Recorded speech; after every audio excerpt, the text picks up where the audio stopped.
अचानक बिबट्या समोर आल्यास काय कराल? जाणून घ्या सेल्फ प्रोटेक्शन टिप्स.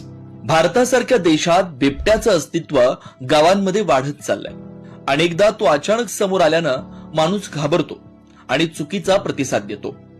पण अशा वेळी शांतता आणि योग्य पद्धतीनं वागणं जीव वाचवू शकतं. चला जाणून घेऊया बिबट्या समोर आल्यास स्वतःचा बचाव कसा करावा. बिबट्या हा अत्यंत चपळ, हुशार आणि शक्तिशाली शिकारी आहे.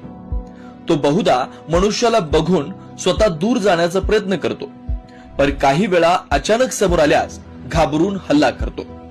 म्हणून शांत डोक्याने काही नियम पाळले तर जीव वाचवता येतो. मोठा आवाज किंवा धावाधाव केल्यास बिबट्या तुम्हाला शिकार समजतो. स्थिर उभं राहा, हळूहळू मागे जा, डोळ्यांचा संपर्क ठेवा, पण सरळ डोळ्यात न बघता थोडा बाजूला बघा. बिबट्या अतिशय वेगाने धावतो. तो 60 किलोमीटर प्रति तासापर्यंत धावू शकतो.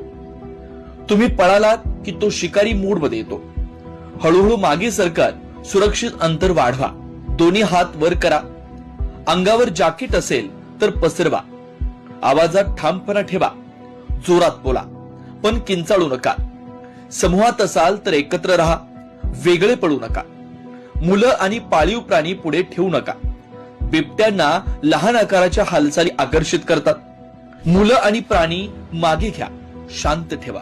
तेजस्वी प्रकाशाने बिबट्या थोडा गोंधळतो. त्याच्याकडे प्रकाश टाकून हळूहळू मागे सरका. अशा वेळी काय करू नये? पळू नका, किंचाळू नका, पाठी वळू नका, त्याच्याकडे खाणं फेकू नका, फोटो किंवा व्हिडिओ काढण्याचा प्रयत्न करू नका.